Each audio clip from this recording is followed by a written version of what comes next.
Hey TC family, love it that you're here. How are you doing? Good? Is everyone here? Yeah? Are you guys online? I love it that we get to do this. We are here with you, as promised, doing our live talk regarding our message last week about God's heart for sex or having a healthy sexual relationship. We are still in our series talking all about relationship. We have talked about how relationships are a gift. We have talked about friendship. And last week, we talked about healthy sexual relationships. And I'm so glad that I get to be here with my wife. Holler at your boy. Hey. Yeah, so JANAY right now is not with me, obviously. She is in the U.S. visiting family, and I am here in Jack City, hashtag Jack City Hustle. But we love it that we get to be here with you. So really quick, before we start breaking down the questions, because we have a lot of questions, right, babe? Yeah, a lot. A lot. Exciting. Yeah, it's exciting. So before we get into those questions, we're just going to kind of share, again, the reason why we're spending more time on this subject is because sex is a gift from God. And in a lot of ways, sex can either make or break your relationship. When it's healthy and when it takes the form that it was created to take in the relationship, it can bless you. It can bring absolute greater intimacy, greater understanding, and really create a binding, unified relationship or couple. However, when it's unhealthy, it can be incredibly destructive.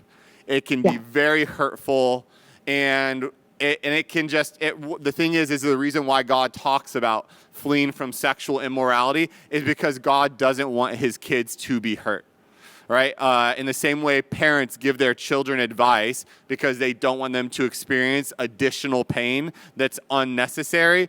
That's why God gives us instruction and boundaries and a greater target on what sex really is created for. He doesn't want us to suffer. He doesn't want us to experience loss in that way. And he wants us to be able to go after his best.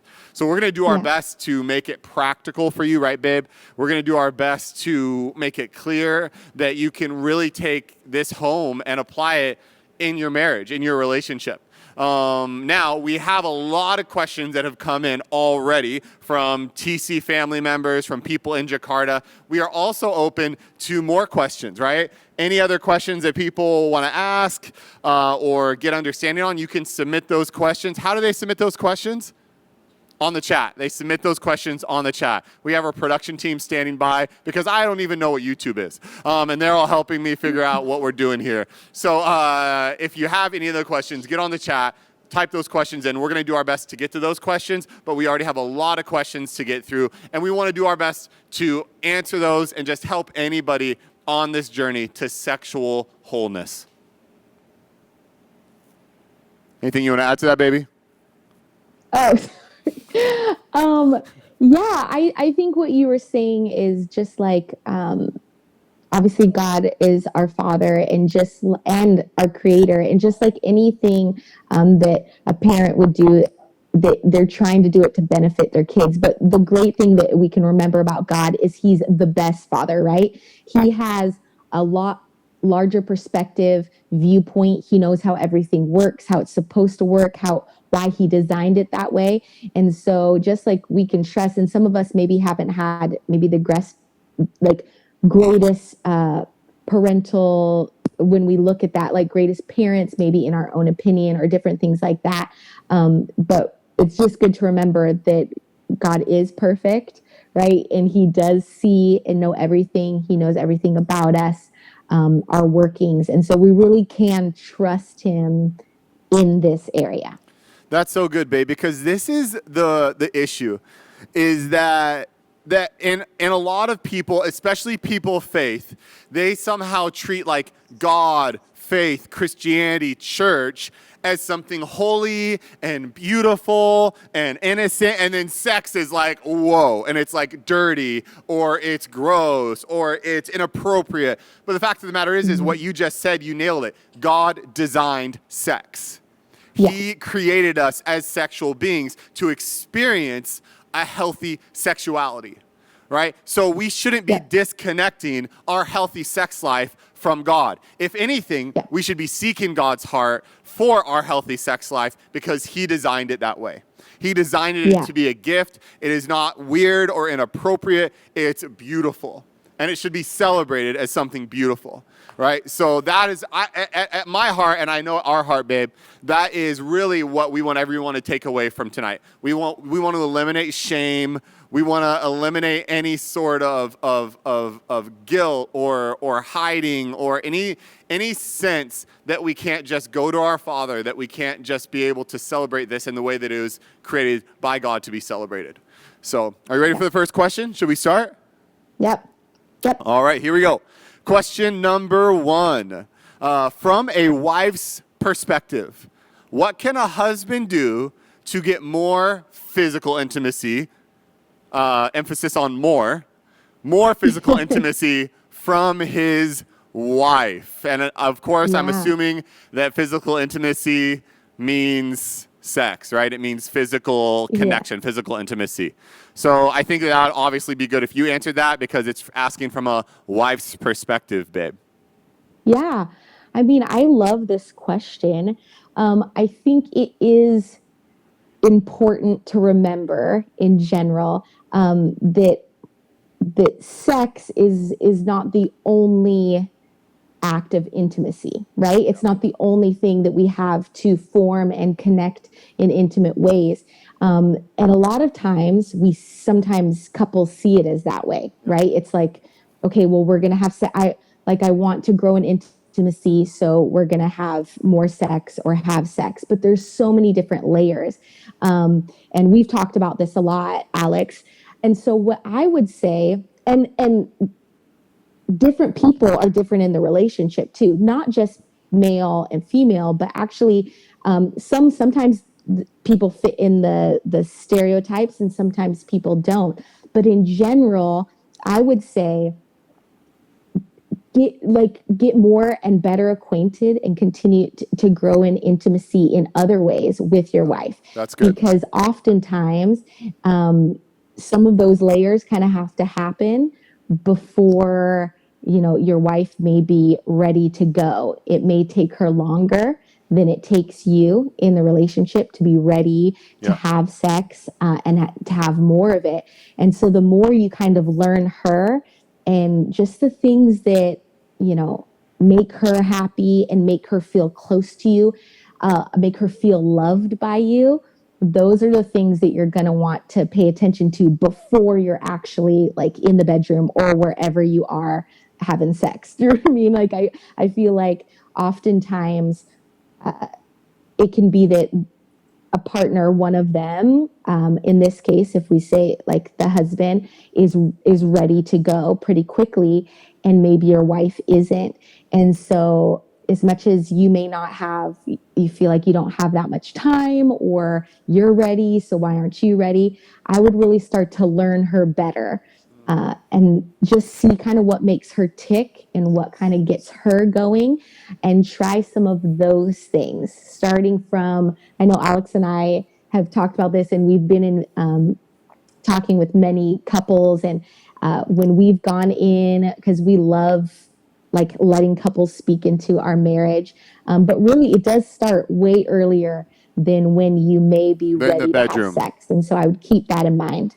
Yeah, it starts at like 6 a.m.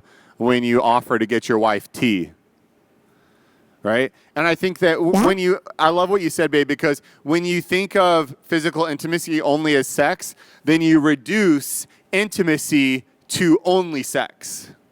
And intimacy is so much bigger than sex, right? It's so much more beautiful than just sex. Not that sex isn't beautiful, but it's so much more than that. And I think what you said is perfect. I think, would you say that it's appropriate? I would hope, but would you say it's appropriate? Is it okay for a guy to just come out and ask his wife and just say, hey, babe, what are some ways that I can serve you that make you feel more connected to me?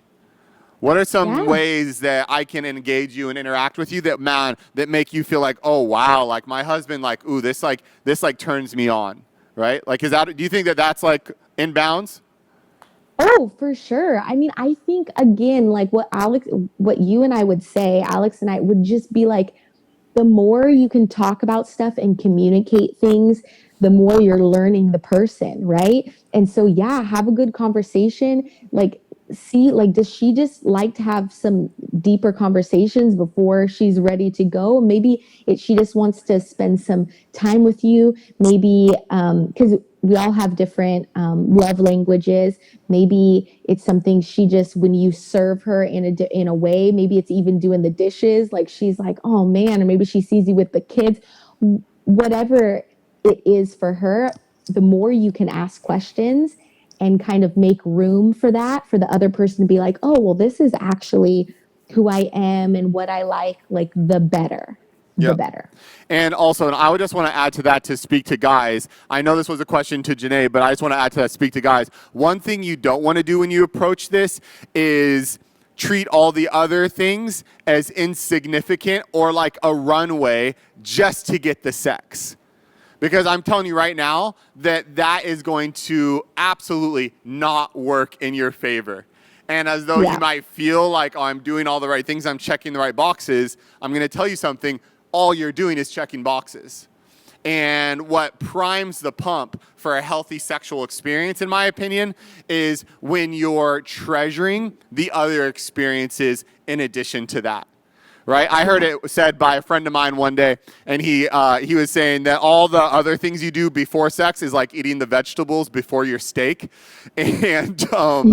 And what I would say is it's not like that. It's like eating a big bowl of pasta. It's all delicious and it's all good. And you should just treat every bite of intimacy as the main course, as delicious, right? So the movie time, the sharing, the debriefing your day, the conversations, enjoy every moment of that. Engage in all those moments. And then if and when it does become physical, when the intimacy does transfer into that physical realm of celebration, it's going to be better for it because you're able to celebrate throughout the different exchanges of intimacy. So, yeah.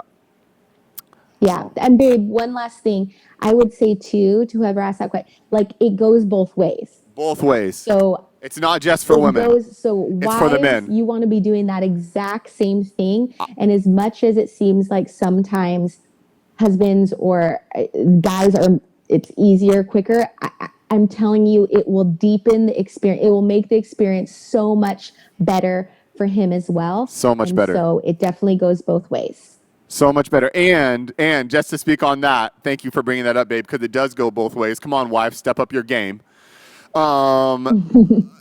Like a lot of, like oftentimes women feel like the sexual experience is the guy just kind of like using her, or like he's not really into her. He's just into like getting what he wants. And I would say that if the wife is putting in just as much effort and investment on the pre, like the romance side of it, like being fun and knowing how to turn her guy on, then when it does go to that physical arena, he's not just going to be trying to get what he wants, but he's actually going to be as equally engaged in you. Like he's going to be into you, not just into getting off, right? So that's great, babe. All right, next question. This is a good one. I don't know who should answer this. What's the Christian view on sex versus the world view on sex before marriage? You want to go or you want me to go? I mean, you can start out. What I would say before you start is there is a very wide spectrum when we talk about sex. So it's not even just world Christian. It's like there's people all along the spectrum of what they feel like is okay and appropriate and what they feel like is not. And so there is a very wide gap. So when we're explaining this, it's just good to remember it. Yeah. Well, yeah, I would say that there's a big wide gap on the world, but even in the Christian view, there can be a really big dynamic because I remember we've talked to couples where they were told that only one position is okay.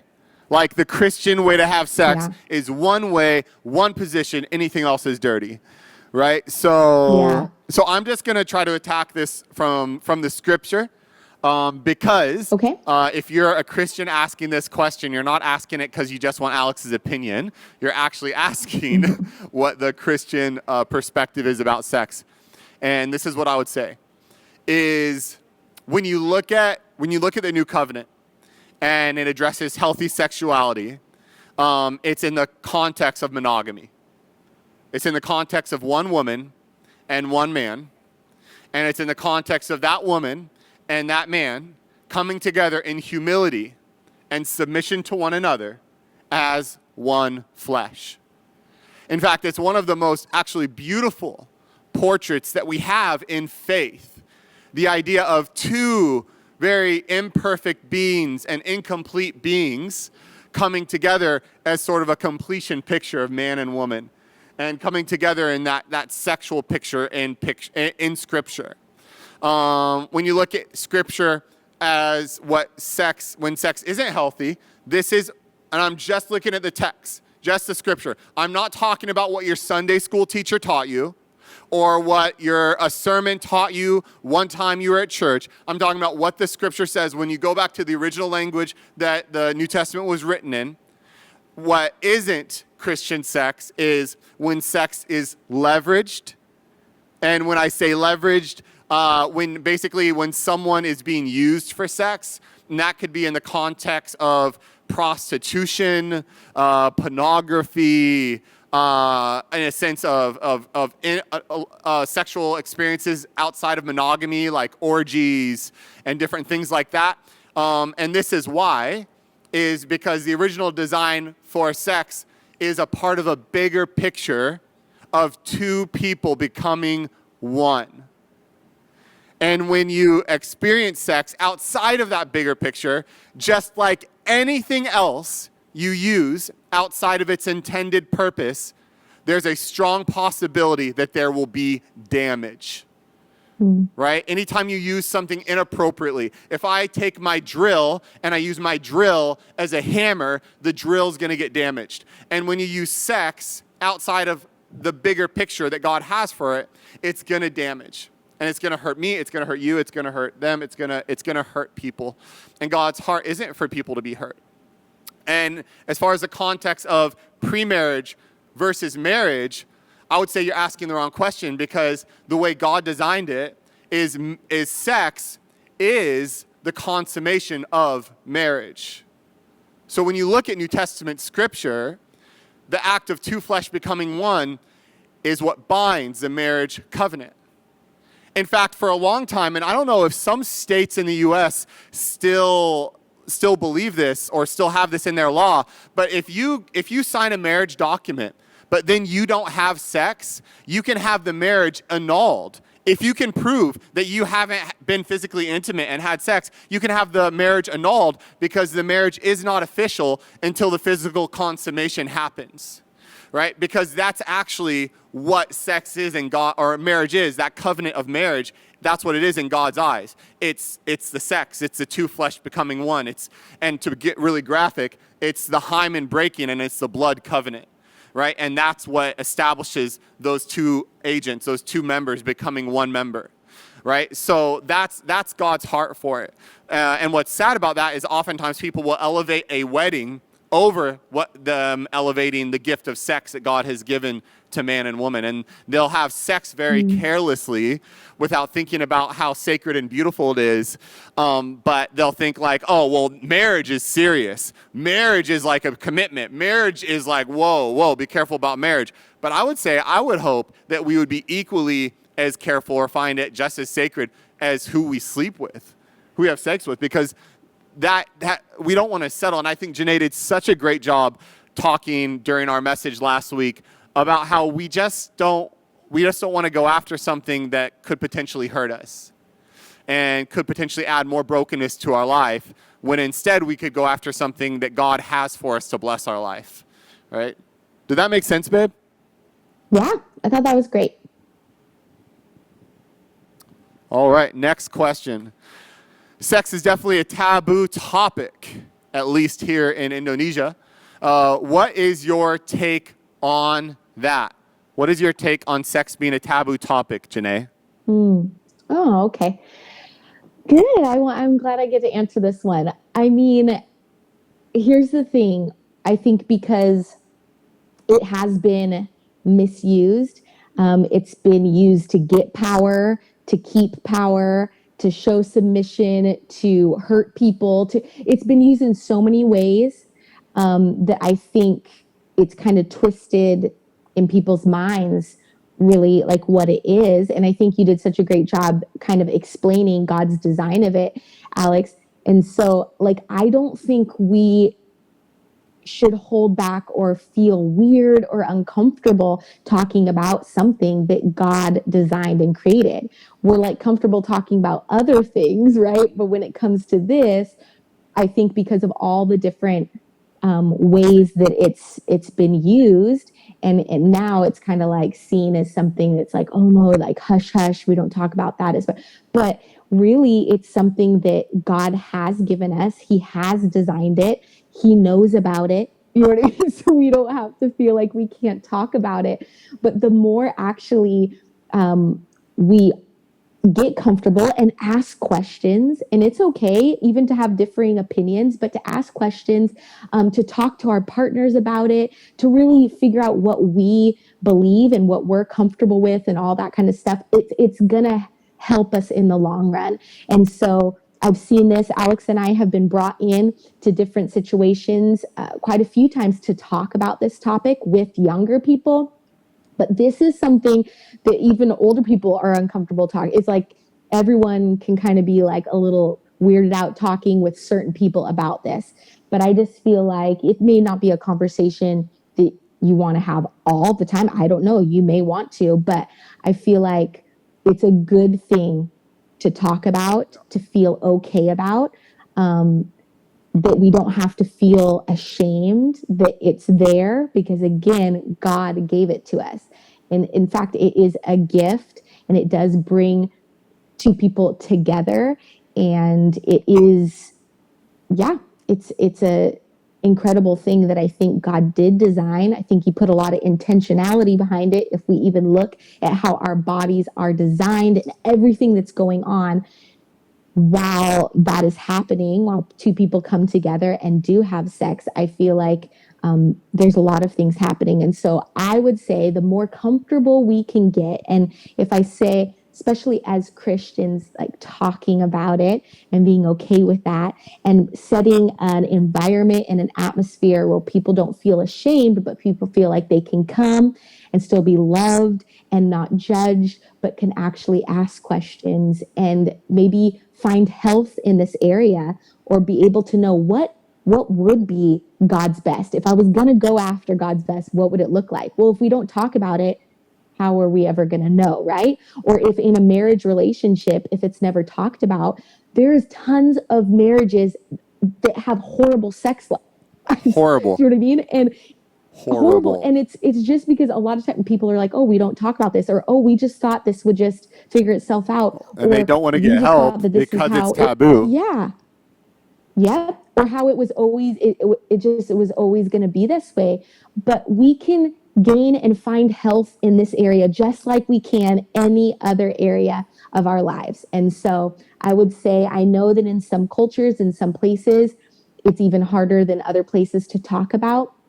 But hey, we get to be people that get to speak life and bring encouragement and truth into all parts of our life. And so I think the more comfortable we become, the more kind of a tone and an atmosphere we're going to be able to set, and really maybe hopefully lead the way and show people, kind of how God, the designer and the creator of it, how he actually meant it to be. And JANAY, on that note, I want everyone to know right now that we have gone through incredible hurdles in our sex life.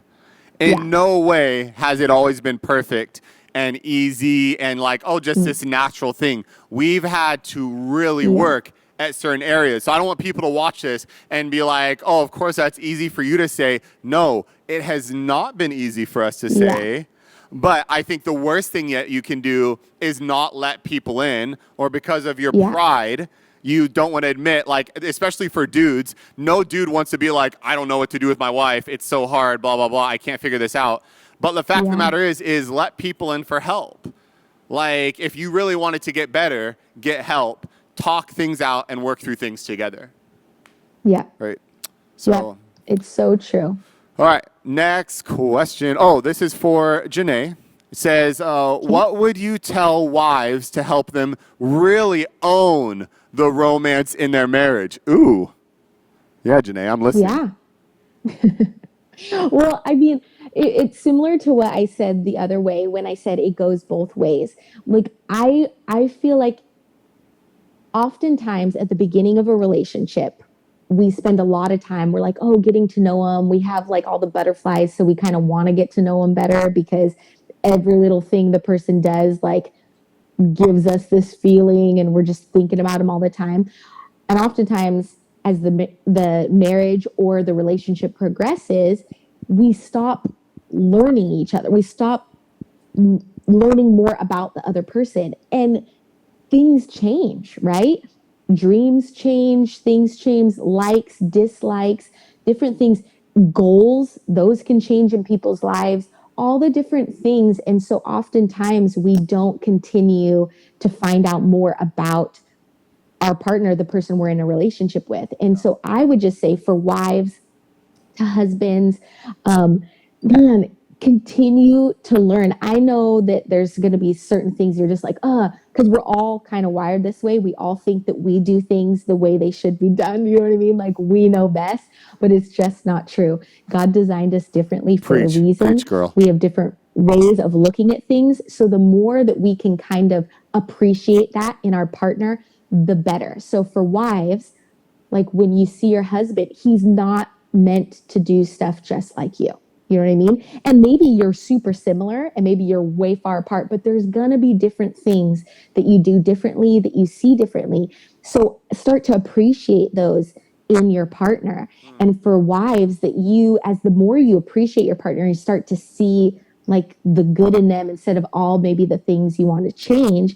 I feel like that is putting your best foot forward and being intentional with the relationship. Now, as you build that way, you're going to know the things that your husband or your partner likes, right? You're going to be like, man, I've seen this about him and I feel like he really likes this. So I think I'm going to try this. You know what I mean? I feel like this will be something that will really make him feel loved. Because remember, sex, like, it's not just a physical thing. Your partner should feel loved. The husband, the wife, like that should be the basis of it. And so when you're thinking that way, like, man, how can I love this person well?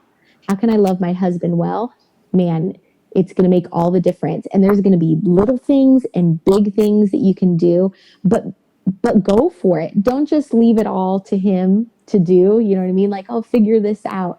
But like really sometimes think up when I'm in the kitchen cooking and the kids are watching TV and you come in the kitchen and you get a little bit of freaky with me and I'm like, the kids are right there, but it's like, it's wild and it's fun. That's like the thing. When you do that, I'm like, JANAY really knows me.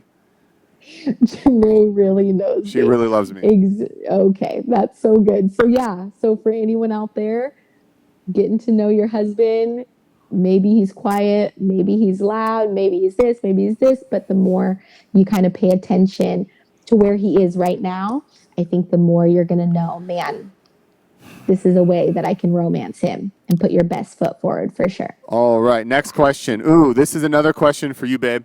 It says, I mean, I guess it's for you. I don't know. Maybe it's not. Maybe it's for both. It says, what is the best way to reach climax for girls? Does it make me a failure if I can't make my wife climax?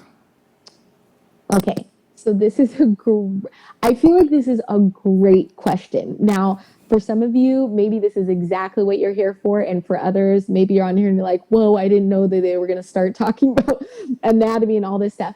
This is what I would say, because I feel like this is a great question, because I feel like this is a question that really causes a lot of tension and trouble and makes people feel like they're not doing a good job or all this kind of thing. So here's the thing.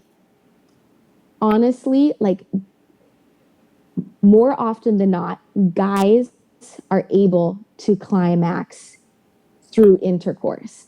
Now, only 65 to 75% of women are like able to do that with just intercourse.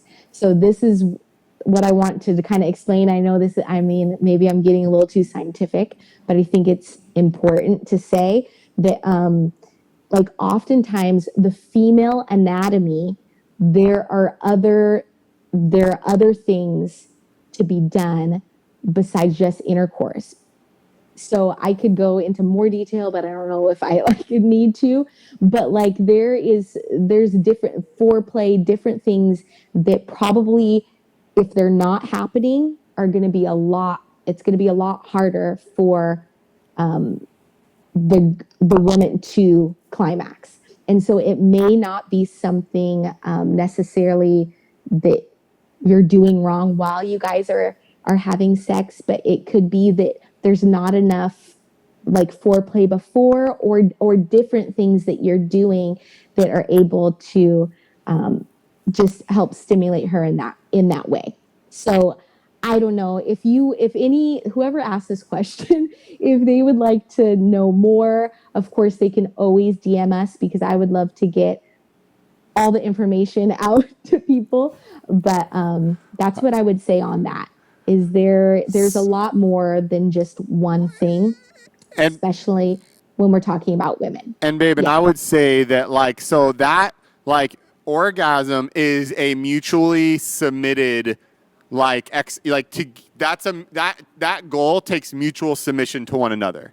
Yes. So if for the sure. guy is just like trying this all over, like do blah blah blah, you know what I mean? Like you should be without exact. I know that you didn't want to get into specifics, like talk about exactly what he should try.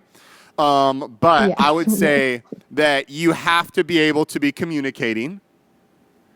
Yes. The guy has to be open and asking questions, and the girl, you have to talk. You can't just be like, oh, I don't know if that feels good, or haha, that tickles. Like the girl has to be able to communicate what feels good and what doesn't.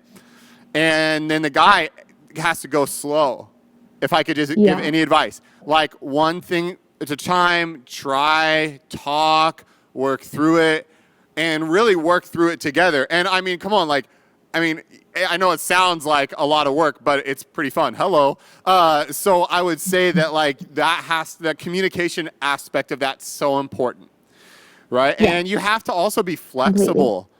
You have to be flexible because like what you just said, 65 to 70% of girls can climax through just sexual intercourse. But if there's other things that you're looking for to have an orgasm, then you have to be able to say, let's try other things. You can't just say, let's try the same thing over and over and over until it works. But be open, be flexible, be innovative. What you and I always tell couples when it's like what's out of bounds and what's in bounds in a relationship is if both couples feel comfortable with it, and if your heart is to serve, then it's okay. Then it's in balance. Right? Yeah. If one person just doesn't feel comfortable, they feel weird, or it's coming from a different heart, like it's not about serving one another, then it's probably out of bounds, right? But that's the hope. And for anybody, not to just speak to women, but if I think you'd agree, if you aren't able to do that, like, come on, get behind it. Like, don't just live your life missing out on that, but own that part of your sexuality with your husband and just say, we're in this together. Let's get to a point where we both can enjoy this together. Yeah, babe, I think that's so good, because I think a lot of times, not probably just maybe women, but I think it can happen a lot with women where they just feel like, okay, well, this is just for him how it is. Maybe like he's done, like maybe this is just how it's going to be. But I would say all of those things you said, babe, like really it takes communication. And if you're not comfortable communicating at this point, communicate sometime after, or sometime when you feel more ready and a little bit more comfortable, because I know sometimes those conversations can be awkward. But the more you communicate to one another, and I think it should, like you said, babe, it should be for both people.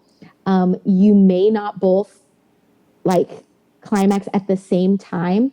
And I just want to clarify, it's 65 to 75% of women do not have an orgasm, with just intercourse. So that's a huge percentage of women, right? That are not going to be able and it to requires have an orgasm with just intercourse. Because there's a lot of anatomy things that I think people don't completely know. They're a little they're just not sure about that, or they've been told wrong. So that's why I say, with all those kind of details, if anyone really wants to know, you can DM me, ask more questions later, and I can get you specifics. But so it's really important to know that, but to just keep going. And sex should be a loving act. So there should be no like hurting people, you know what I mean? As far as and if someone's not comfortable with someone, then to make them feel bad for not doing it, even if you're ready to do that and you're wanting to try it, it's not loving, right? They may not be there yet. But the more we can communicate and love people where they're at, right? So loving your partner where they're at and saying, hey, I share this with you, but if you're not ready, no problem. I want this to be good for both of us, right? So that's good, babe. That's really good. All right, next question. Wow, okay. It says, how to stay firm. Okay, so I guess I can handle this one. I'm assuming that we're talking about, I assume that we're talking about guys, and we're talking about their ability to perform. So I'm just gonna say a couple. Babe. What? Yes, Janae? Before you, because I want you to go into all that you're going to go into, but can I? Yeah. I do want to just say this one thing with this. Please say it. I like science, but so I would say this because of different things. Pornography. That's what I was going to go into. Okay, you are different things like this, but not about staying firm. We have the wrong connotation of actually how long a guy should have an erection, because the way they make it seem and seen is not actual realistic. So really, it's between 3 to 5 minutes. So I do want to just throw out that's what science says, 3 to 5 minutes. Yes, that's actually on average more of the thing. But people, because they see huge long sex scenes and stuff, or if they're watching pornography or different things, or maybe they're talking to people and people are exaggerating. I don't know, but guys are thinking they should be going for way longer than actual. So I just wanted to say that, but now say what you were going to say. Thank you, Janae. Thank you for giving that insight. What I was going to say is I'm going to tell you, first of all, how to really mess with that part of your performance as a guy is, number one, pornography. I think pornography can absolutely jack up your ability to perform sexually as a guy for a couple different reasons. And you can read the scientific data on this all day long. Even outside of a faith perspective, it really messes with sexual behavior. And I've heard guys say, oh, well, I need porn, or I use porn to help me get aroused or help me get turned on so I can perform. But I would say that even with that, you're already deep in the rabbit hole. The best thing to do is try to detox from that and train your brain how to, in a healthy way, be aroused by your partner. Right? And that takes time. And again, anything like this where we get deep and you're like, I want to know more about this, you can message and we will talk things out with you, right? So number one, try to reduce porn or eliminate porn from your life if this is an issue. Number two, exercise and diet. Exercise and diet is huge. Blood flow, eating the right food. Has anybody watched that? What's that show, that movie that was out about the guys who went vegan, the athletes that turned Game Changer? Even in that, they talked about how the kind of fat from animal products can greatly decrease male performance, right? So a healthy diet, good exercise, reducing pornography, stress and anxiety. huge interferers. I think that guys, when they get to 30, 35 to 40, they should really look at their chemical balances and their biology. Like go get your blood test, get your testosterone tested, get your progesterone tested, get your cortisol tested, because cortisol can suppress testosterone, and without testosterone, it's really hard to perform sexually as a guy. And all these things are really important. And I know that we're in the age of pharmaceuticals where there's just so many drugs and pills that you can take. But I would say that if God made the male body to be able to perform sexually, before we just jump to drugs, I would say make some healthy lifestyle changes first, right? But at the end of the day, this is the last thing I'll say, and this is what I believe personally for me, and I believe for any guy that would ever talk to me about this, is if you're having issues with this, then chances are there's some things, maybe some perspective and some ideals that you have sexually that you just need to surrender and let go of, and you need to take some time and really build the fondness and admiration for your spouse, for your partner. Right? And talk it out with them. And girls, if a guy brings this up to you, the worst thing you can do is shame them, make them feel embarrassed, make them feel, but like remember that the Apostle Paul says your body belongs to each other. So if it's his problem, girlfriend, it's also your problem. You know what I mean? So like you guys got to own that. And as far as performance, because I know you're talking about performance, like 3 to 5 minutes average performance when you look at scientific data. But I would say for performance, if your guy struggles with this, it makes it even more important for the girl to be engaged sexually during that sexual act, right? Don't look at your man halfway through and say, oh my gosh, are you done yet? You know what I mean? Like that is, you want to see things deflate. That's the easiest way you're going to do that, right? Be engaged with him, affirm him, make him feel relaxed, help him feel comfortable. And I feel like that's the best advice I can give for something like that. Right? Yeah, Hopefully. that's great. All right, question 7.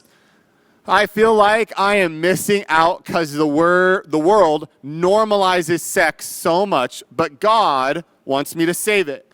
How do I keep accountable to myself when the world normalizes it and I feel like I'm missing out?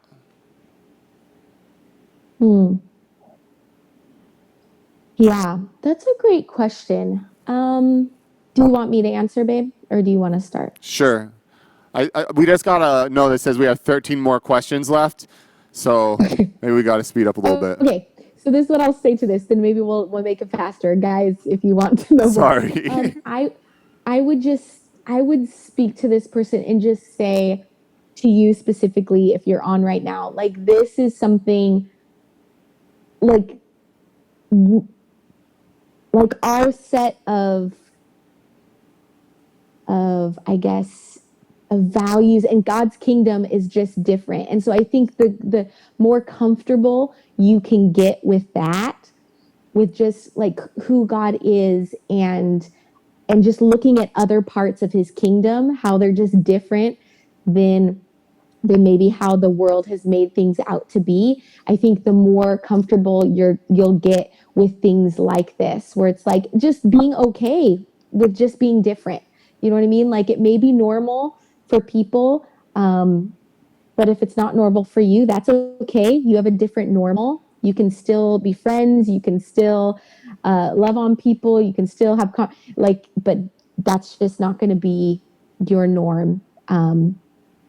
Because it is hard. And I think when you're fighting against when people are like, oh, it's fine, do it. But I think you have to solidify in your heart and really look at why you would choose God's best and the reasons behind that and why, and that he's not just telling you, oh, don't do this, but there's actual reasons why and actually how he's wired you. Yeah. It's there's things going on there that we want to look at, right? And so and also surround yourself with a different normal. Yeah. Right? Get around community that can encourage you and what you Yeah. believe and what you That's good. want to accomplish, and then all of a sudden your normal changes, right? Yep. It's true. Next question. What if I'm in a relationship now and we're currently having sex but not married? What should we do? Okay, that's a great question. Do you want to answer this, babe? Sure. I would say do what you want. Like, what do you want to do? Like, do you want to stop having sex? Are you asking this because you want to stop having sex because you feel like you're having sex but you shouldn't be having sex, and you should probably stop having sex and talk about that as a couple and say, hey, we're having sex but maybe we shouldn't, and then try to go after that. If you're in a relationship and you're having sex and you want to keep having sex but you're not married, then I don't think listening to me is going to change your opinion.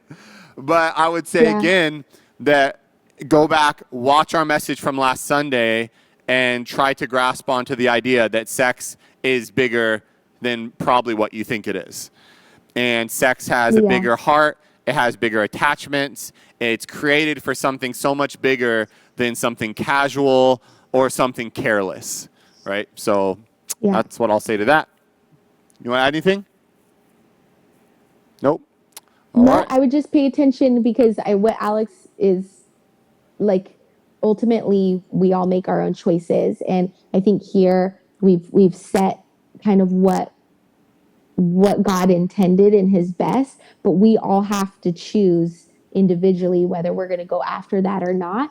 And so if you're not there yet and you're still kind of look around, go for it. And God is meeting you right there and he's going to show you. But if you're asking these questions, I would keep looking, right? And if you're feeling not so good about stuff, then that's probably a good kind of thing telling you that maybe it's not sitting right, like with your spirit. That's good, babe. And so I mean, if someone messaged and was like, I'm eating a bowl of ice cream and a dozen donuts every day, what should I do?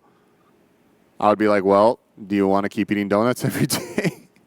Like, this is probably not the best. There's healthier decisions, right? Like, that's the thing. Yeah. Don't minimize what sex is. I would say that that's a huge takeaway. Good and bad, don't minimize something so big and beautiful that God has given us, right? Yeah. Don't minimize what sex is. Take it seriously for what it is, right? Yeah, that's good, babe. All right. Next, Pastor Alex mentioned that sex is an act of knowing, but what if you're in a long-term relationship? Does it make it okay? JANAY? I think this kind of goes with like the other one, right? So long term, the other question was they were in a relationship. Should I stop having sex? I think you got to ask yourself some hard questions, right? What do you believe? Do you want to look a little bit more into it? Do you want to, are you like, well, I'm just so far into it. I'm almost there, or it's all these things, but I would really go and ask God these things. And again, he'll meet you right there where you're at. I think we've kind of set and stated what his best is, what his intention is. And so does he still love you regardless? For sure. Is he still able to work in and through your relationship? Yes. And it's always going to be hard to go after God's best, especially if we've already kind of crossed different boundaries and lines. It's very hard to pull back. It doesn't mean it's impossible, but I would really, if this is a question you have, I would look at it more. What's going on in you? How do you feel before sex? Or you're like, I don't know if we should be doing this, or after, or during or after. Like, pay attention to what's going on in you, and because I think that it's God may be trying to speak something to you.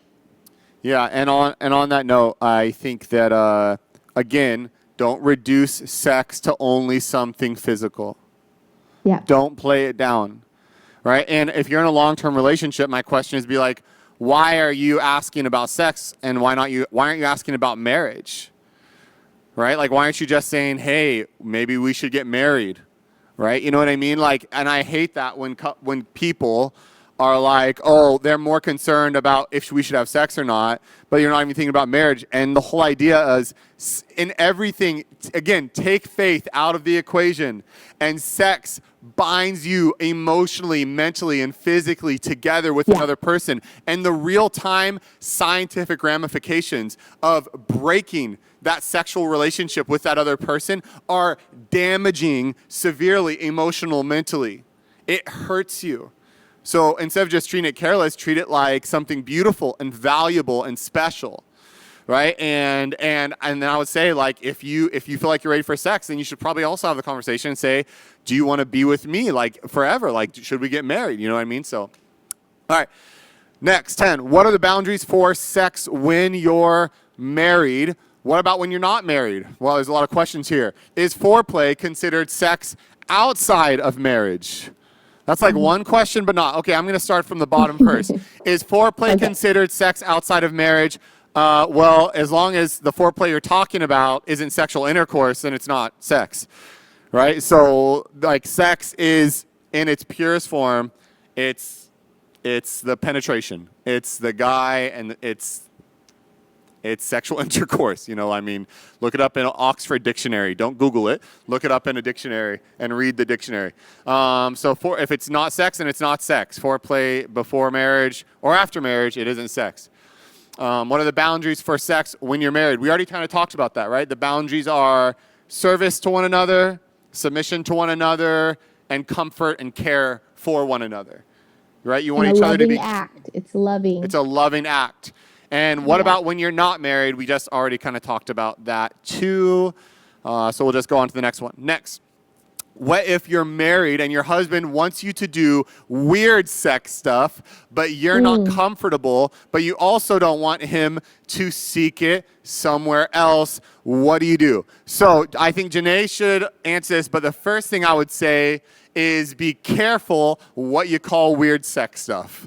Because everybody is different. Yeah. Right? And if the sexual atmosphere of a bedroom, if it is anything, it's a place to be vulnerable and honest. It's a place where man or woman should be able to sit down with each other and just say, hey, I want to try this. This turns me on. Is this okay? And the girl doesn't, or the guy doesn't respond with, ooh, that's gross, that's weird, that's perverted, what's wrong with you? But actually there's a reception, and you can listen to one another, and you can say, well, that's not something I'm comfortable with, but I'm not saying that you're weird for that, but that's just something that I'm not comfortable with. Or maybe that's something that I might need some time with. Like, I don't know if I'm ready for that right now, right? But you don't want to, like, condemn one another for being honest and vulnerable with the other person. Yeah. What would you say about the part where it says, babe, it says, what does it say? If you're not comfortable, but you also don't want him to seek it somewhere else if you say no. So a guy's like, hey babe, let me try to do this with you. And you're like, no, I'm not into that. You're weird. But then in the back of your head, you're like, is he going to go find somewhere else to relieve this desire or this fantasy? Yeah. I mean, again, like, you two are there to love each other. And if, so having these conversations are really important for both parties to be able to see where, just like you said, Alex, where each other are at, that it's a safe place, that you guys can communicate. It's okay to say no, but it's like that it's communicated so there's not unsaid expectations that we're kind of holding, and we're kind of, getting bitter about things not happening that we think should, but it's never been actually said. And so, but as far as being worried about your partner going off and doing that with someone else, I mean, I feel like that's something that you would want to talk to them about and see where they're at and their heart is. Again, I don't think being afraid to lose someone is necessarily a reason to do something that you're not ready to do, right? But I think that that's something that you want to talk to your partner about, and hopefully they would be like, hey, no, like, I want us to talk about this, but if you're not comfortable with this, I'm okay with that. I'm not going to go off and do this with someone else. And then I would say, if there is someone that is having a hard time with that and they're feeling like, man, maybe I do want to look outside, I would ask yourself some questions, right? Because there may be some other things behind that. And I know it hasn't always been the best. People don't feel comfortable talking to other people about their parts that maybe they're ashamed of or they're embarrassed by. But if there's anything that Alex and I have tried to set in a culture, is that people could be real and talk about their real struggles and the real fears and desires, no matter what they look like, and struggles and frustrations, Yeah. and be real, be And a get real it. person. Listen. And so I would say, what? No, I'm saying get it out in the open. Like Yeah. this is, if Jesus did anything when he preached the Sermon on the Mount, and this is what he said.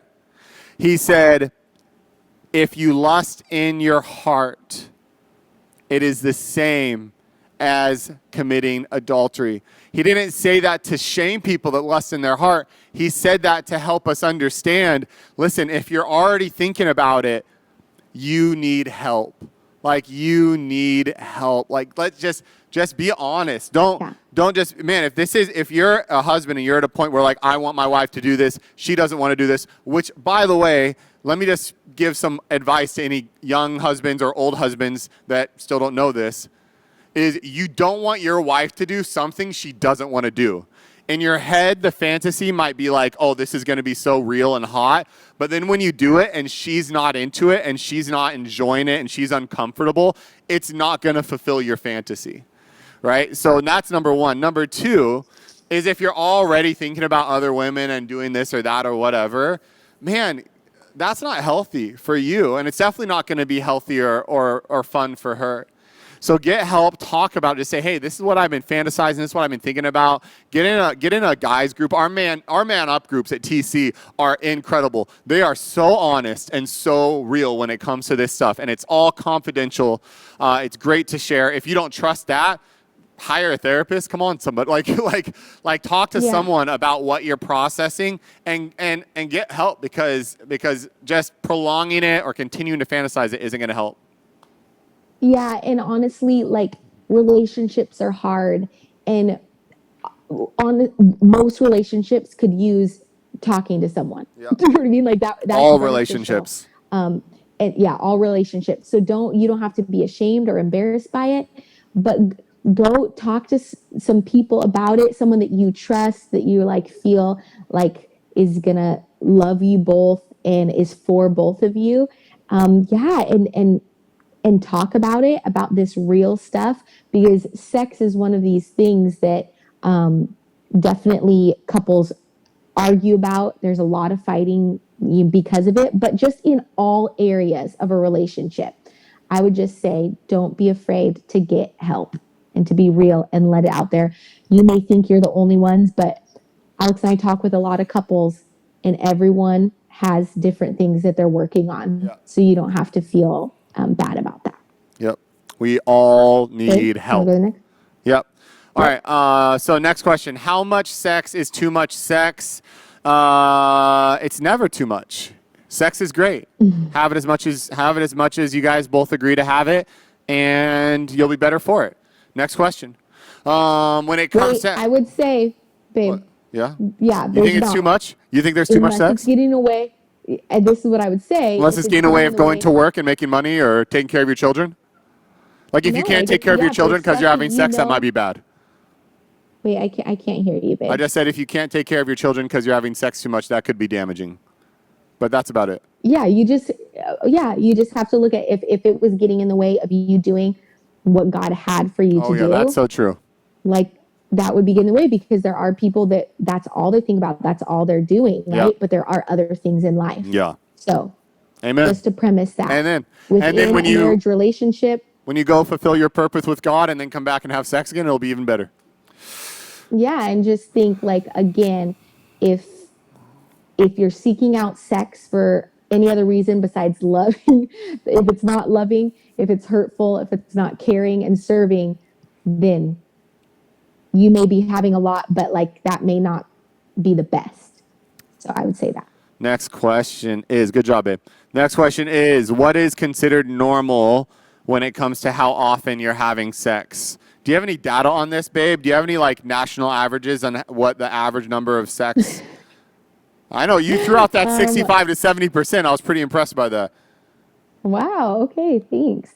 No, I don't have any averages, because what I would say with this, and this is what we say to couples all the time, like, You decide the normal. talk about it. Talk about expectations. You guys decide the normal.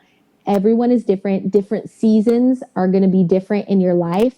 And so when we start comparing, but like that's why you have to have conversations. Like if you feel like you're not having enough sex with your spouse or then I would talk about that. And I would be like, Yeah. hey, So I feel like if we could have this more, if we feel like, man, we're having it too much, we're not getting other stuff done, like keep that a conversation and figure out what works for you. how many times on average do we have sex a week, babe?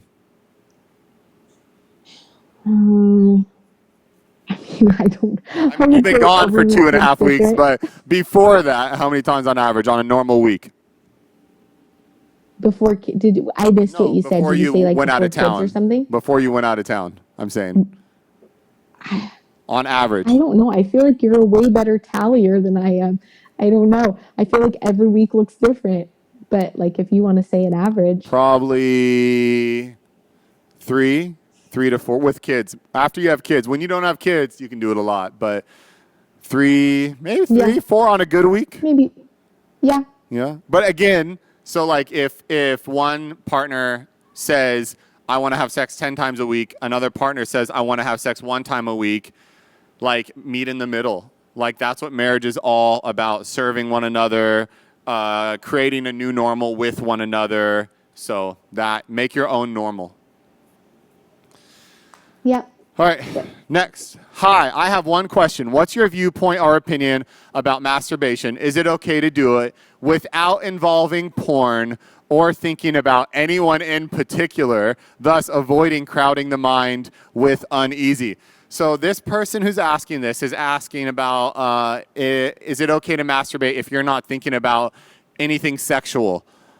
Yeah, so I would say, if that was a real scenario and someone could masturbate without thinking about any other sexual circumstance or person in a sexual way, yeah, I don't know if that's possible. I think this is a loaded question.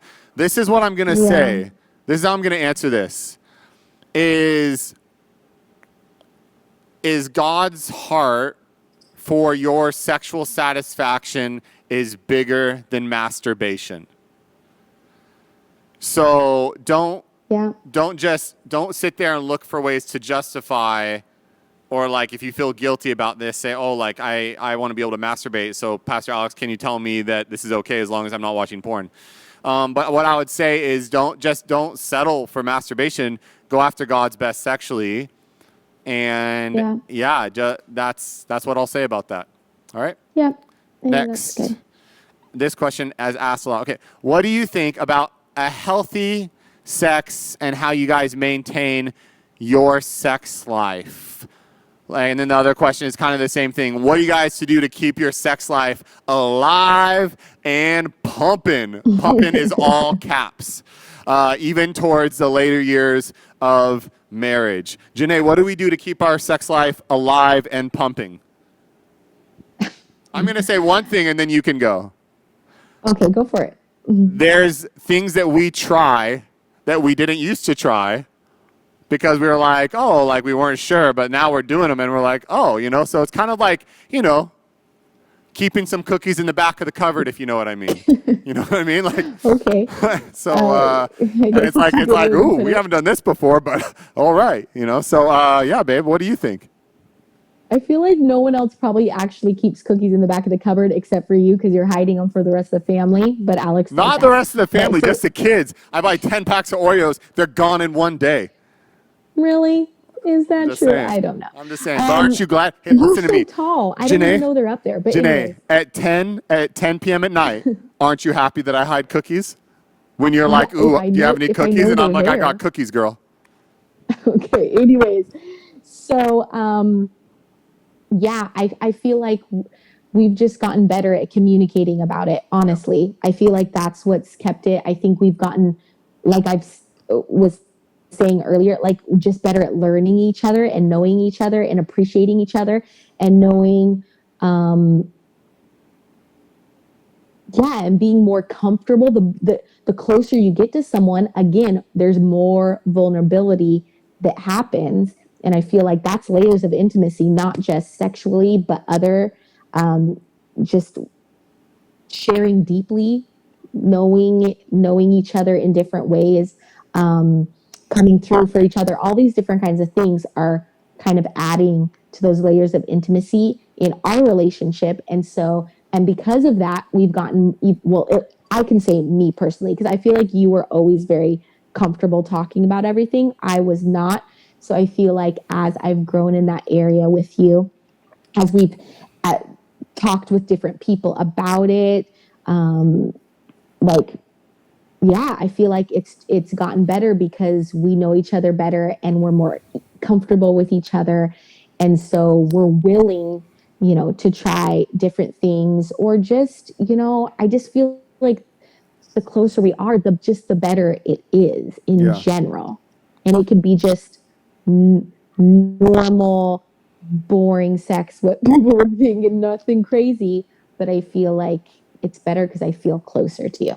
Yep, absolutely. You learn each other's groove. And Yeah. this is what I was thinking about today on the way here is I love you for you with you bringing nothing to the table. Mm. Like if you weren't the mother of my children, if you weren't sleeping with me, if you weren't doing ministry with me, I would love you for you because I actually like you. Like Mm. I That's like being nice. with you. You're my friend. I love traveling with you. I love journeying with you. I love adventuring with you. I love arguing with you. I love watching TV with you. I love laughing with you. I love driving around the city with you. And I think that like having that fondness and developing that fondness for actually who the other person is, it makes everything better. Not just sex better, but it makes everything better. Yeah. Right. And yeah. And then, yeah. And so I would say that Yep. and keep some cookies in the back of the cupboard. Try new Yep. things. Try things that you haven't done before. Go like, I won't tell you what to do, but use your imagination. All right. Yeah. Is this, no, not the last question? Okay. Well, here we go. Next one. What does God say about same-sex intercourse? Okay. So that's an interesting question. What does God say? God's never spoken to me about same-sex intercourse.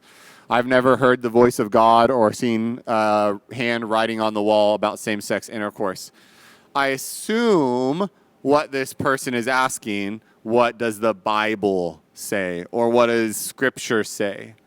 Right? And for us at TC, we're going to look at the New Testament. And when we look at the New Testament Scripture, there's multiple references to same-sex intercourse, which is actually really big because most of the New Testament is in the context of the Roman Empire.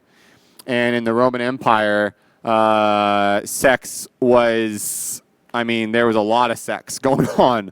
There was opposite sexual intercourse, same-sex intercourse. There was sex parties. There was a lot of sex going on. And the Apostle Paul, when he wrote to the Roman church, he said something really interesting in chapter 1. He was saying that a lot of people have given over to unnatural methods of sex. And he uses that word unnatural. And he talked about how when that happened, that God gave them over to these unnatural sexual desires, right? And of course, that word natural is rooted and founded in the context of the Hebrew story of Adam and Eve, the first man and woman, right? So when you want to interpret that context of what the Apostle Paul was talking about of natural, that natural was man, woman, Garden of Eden. That was sex. That was the first natural representation or manifestation of human sexuality. So that reference point to natural is saying that man and woman have strayed away from this, and man are having sexual intercourse with men, women having sexual intercourse with women, right? And he talks about how God has given them over to this, right? Which is a really, really big deal, because it's kind of like if God is saying, hey, or in that context, when the Apostle Paul was talking to the church in Rome, and he's saying, hey, this is what I have designed for you, this sexual order, right? This man and that woman. And you're craving and you're desiring something else. You're not necessarily waiting for my permission. Does that make sense? Right? You're not looking for my approval, because you're pursuing your desires and you're pursuing your cravings above and beyond my approval. And as any father, or as any, God, as God, if you're not looking for his heart or his leadership in your sexual habits, then he's surrendered to that, right? And that's one thing that's so incredible about our God is a gentleman. He's not going to bang down your door, bang down your life saying, I want to do what I say or else, right? But actually he's given us his Holy Spirit, and he's given us the opportunity to be led by his Spirit. And his Spirit leads us with the fruits of love, joy, peace, patience, kindness, goodness, self-control. Right? So I think a bigger question for somebody wondering about same-sex intercourse is whether that's a question for you where you're a person of faith who follows Jesus, but you're in a same-sex relationship. I would say that what does it feel like when you are searching for those fruits of the Spirit? The love, the joy, the peace, the patience, the kindness, the goodness, and the self-control, right? Because that's the gift of the Holy Spirit, is to help us follow God and his will and his plan for our life, right? So I know that is kind of a hard, or maybe it's not as black and white as you wanted it to be, but it's not a black and white question, because when you look in the New Testament, it's not as black and white as you think. So, all right, next question. Does it have to be monogamous? JANAY, does it have to be monogamous? Oh, anyone? I didn't know if that was reference to the last question. No, this is just, does it? Oh. I think people want to know if they can have sex with anyone, or if they should just have sex with a person. Okay. So I would say if we go back to the grand design of things, which you beautifully described, that it is between, yes, one man, one woman, and it brings them together as one. So you don't want to be one with a whole bunch of different people. So that's what I would say. So that's good. If we're looking at the design of it and the original intention and what God would say is the best, because that's how he designed it, and he's a great designer, a great creator. Yes, monogamous. Thank you, babe. Great answer. I would say the same thing, right? And to go back to the question about keeping sex pumping, I would say that monogamous sex is the best way to keep it pumping, because the more you know each other, and the more safe you feel with each other, and the more vulnerable you feel with one another, oh my gosh, it's limitless how you can enjoy it, right? You're just going to keep on going from new level to new level, right? So, all right. Someone asked, what does Alex think about sex toys in marriage? I don't know why they're asking Alex. They're like, Alex, we just want to know your opinion. We don't care about JANAY. This is what I'll say. I'll say back to the boundaries. If your boundaries are serving each other, mutual submission to one another, and love for each other, acts of love, then I'm not going to tell you that sex toys are good or bad. You know what I mean? It's it's up to you and how you guys want to serve each other and submit to one another in love, right? So, yep. Yeah, I would always go back, babe, Yep. to with something like that, because I know, because obviously like sex toys aren't in the Bible, but and so people are like, Well, so what's the neither are computers, what? but Tell me, Pastor, what it is. I would say, like, go and talk to God about it, right? yeah. He's there to show you um and really lead you in that way, and pray about it and Yeah. talk to him about it, have a conversation. Oh, and then on that note, there's always one thing that I always think about when I think about sex toys. I think like aren't you having enough fun with just what God gave you? You know what I mean? Like aren't you like really maximize that first?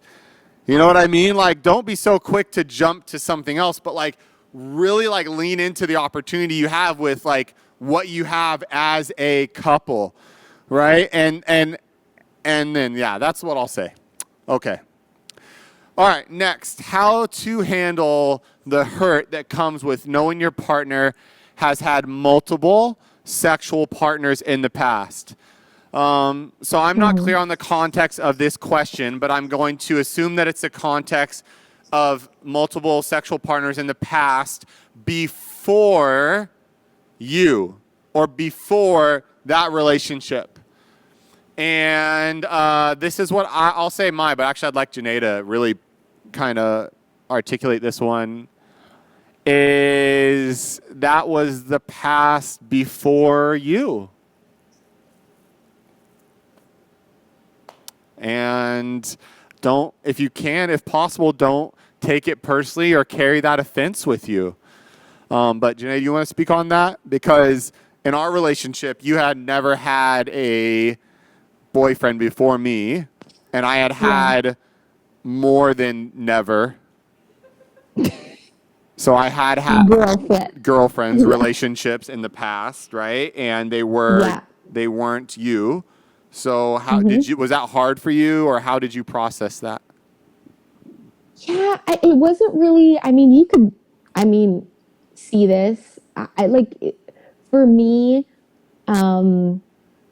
When I met you, I was looking at like who you were right then, and you not just the girlfriends, but you had a lot going on growing up and in your past. A lot going on. I don't know what that means. I mean, you just had a lot going on in life. You didn't make always the best decisions. All right. You know, not that any of us do, but there was a lot there. But I saw what God was doing in your life. Yep. And where you were and the decisions you were making. And I saw how much you loved me. And so for me too, like I just knew like I couldn't, like I had to be secure in who I was. And of course I pray, like I was letting God lead me in all my choices with relationships and not having relationships. And so when it came to you, I was in a conversation with him, and he was in that decision-making process too. So, I feel like when I made that decision, I was like, okay, then, and I'm not going to be someone, I didn't want to be checking her phone or worried or be super jealous. Like that was then, this was now. Of course, if I would have ever saw any sign of whatever, I felt like weird about it, I would have talked to you about it. Or if I didn't feel like I could be in that relationship, then I wouldn't, because I didn't want to be always thinking that in the back of my head. But the place that I was in at that point for me, myself, I was, that didn't bother me. But what I would say is for everyone, they kind of have to figure out where they are, you know what I mean, with themselves and really know who they are. I feel like it helps knowing who God says you are, and that you would know that God can redeem and restore, just like if you saw the message on Sunday, and make things new. And so that you would be able to base this relationship. And if you aren't feeling like you can trust this person, or it does weird you out, that you would have those conversations with your partner. and see how they respond to that. Because I think that's a huge thing. If people are like, hey, I understand, like, but I'm choosing you and I want you. And so I want to work through this, and they're patient. I think that shows good character, right? Even if they've been with different people in the past. But yeah, that you would be able to express if you have discomfort, and also take it to God and just be like, this is hard for me. And I believe he's going to, like I say this all the time, but meet you right there if you let him into the conversation and say, hey, I need help with this. God, can you show me? Is this the person? Like, can you help me with this feeling? Do I feel insecure? Is there reason for it? How can I talk but still be loving and very just encouraging to the person, and that they don't feel ashamed, and all those different kinds of things.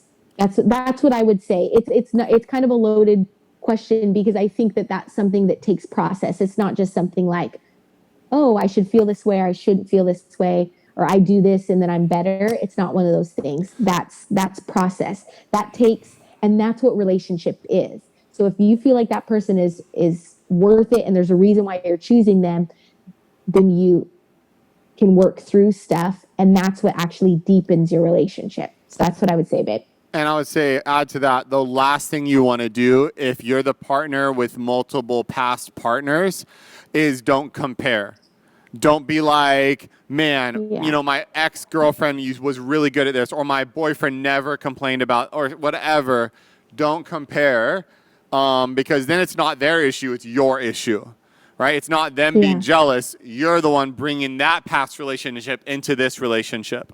Right? So, that's the thing, man. Like, just leave that there and move forward, and know that this is the person you want to be with. This is the person that you've chosen, and make it about them, not about the past. Right? So, last question. This is the last question right here, babe. It says, what do you do when sex becomes a chore? What advice do you have for them? And I think you kind of answered this a little bit, babe, when it comes to what would you say for someone who, and then I would say I have some advice, but what would you say to this? I mean, I would ask myself, why does it feel like a chore? Right? Am I really tired? Do I feel not connected to my partner? Am I not finding pleasure in it? Like, what is it? It's kind of one of those things where you got to process things out.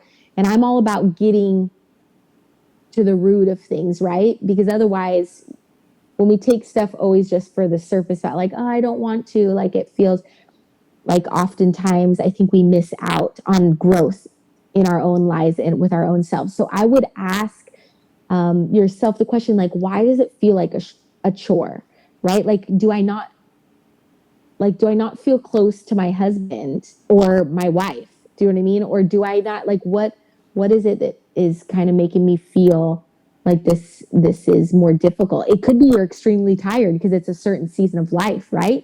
And so maybe you're not going to have it as much when you talk to your partner, but the times that you do have it, you can make it really great, right? Even if it was one time a week, but that you are intentional about it, but that in a time where you don't feel as exhausted, or maybe someone else helps you if it's with the kids, or maybe you guys are both working a ton and you just can't find a spot. I know a lot of times it is because you're tired or stressed out. But when you ask yourself those questions, then you can kind of start to pinpoint what is going on inside of me, because then you can go about what it's going to take to get healthy in that area and to kind of fix that area. That's so good, babe.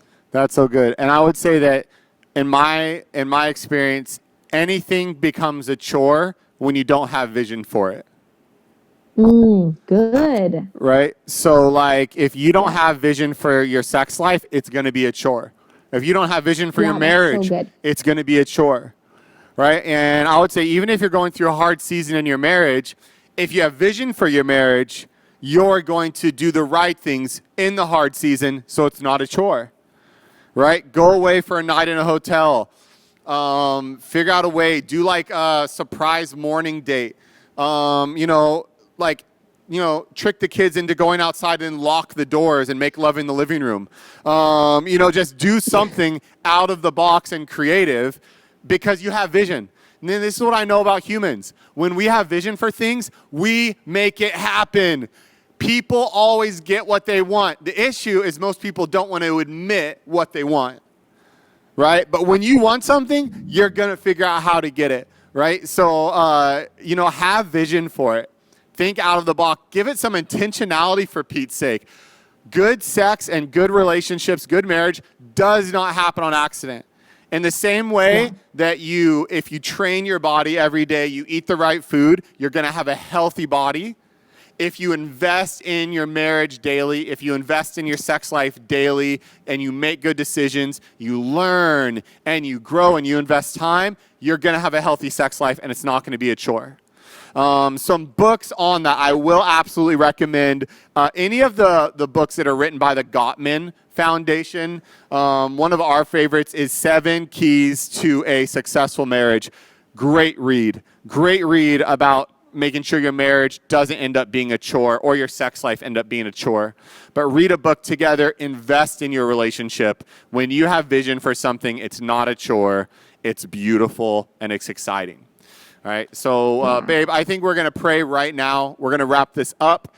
Before we pray, number one, we have a podcast being released tomorrow, I believe, where we go into even deeper about this conversation of sex. So if you want to continue this conversation with us on the podcast, you can listen to it. It'll get released tomorrow. You can go to our Instagram or you can... I don't know where else they can find the podcast. Yeah, babe. So the podcast Spotify. is called Honest 30. Honest 30, that's what it's called.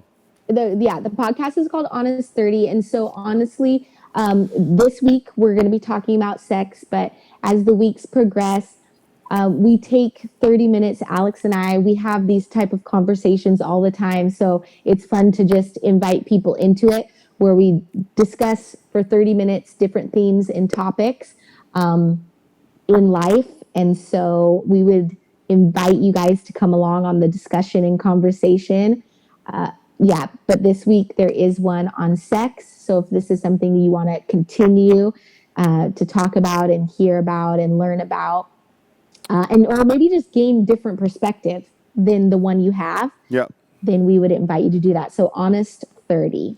And then also, if you've been listening to this and you feel like maybe you just want help, whatever kind of help it is, we have a incredible counsel and care team that is standing by right now that loves you babe, really. The counsel and care team are phenomenal human beings. Incredible. And they are passionate. It's something that I'm so, it just makes me, maybe I'm not supposed to be proud, but I'm just so proud of them. And you can be proud. They do such a good job caring, not only for our church, but community, where I know where people have said, hey, I have a friend, or brought them, and they just are there, so loving, meet them there, are just ready, so encouraging, and really, have tools to help people through some really difficult things. Yeah, and I believe that the link, if you want to connect with them, is in the chat. So you can connect with them, and we will try to get with you as soon as we can.